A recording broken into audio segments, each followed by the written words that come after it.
Assalamualaikum warahmatullahi wabarakatuh. Berjumpa kembali bersama saya Yulia Maulini dalam Public Update. Berita hari ini terkait Yara berangkatkan remaja yatim yang bercita-cita jadi polisi ke RSUD Zainal Abidin.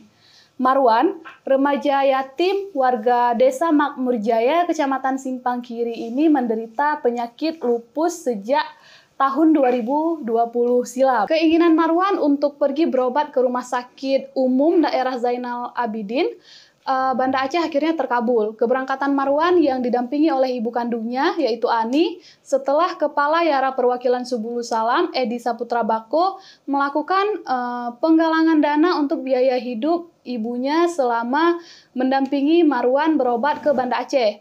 Tangisan bahagia pun pecah di saat Ketua Yara Perwakilan Subulus Salam, yaitu Edi Saputra Bako, menyerahkan uang dari hasil penggalangan mereka dari masyarakat dan memberangkatkan mereka ke Banda Aceh.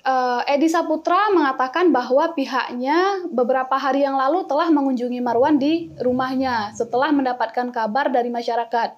Nah, saat itu pihaknya terus melakukan penggalangan dana dari masyarakat untuk keperluan dan biaya hidup selama mendampingi Marwan berobat di Banda Aceh. Edi juga menambahkan pihaknya juga telah berkoordinasi dengan pengurus BFLF atau Blood for Life Foundation agar sekiranya dapat menampung Marwan bersama ibunya di rumah singgah BFLF serta membantu proses pengurusan pengobatan saat berada di Banda Aceh.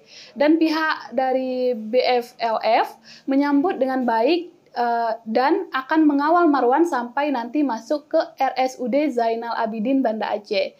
Demikian public update hari ini. Nantikan berita lainnya di channel YouTube Yara Official. Jangan lupa like, comment, share, dan subscribe channel YouTube Yara Official. Terima kasih. Wassalamualaikum warahmatullahi wabarakatuh.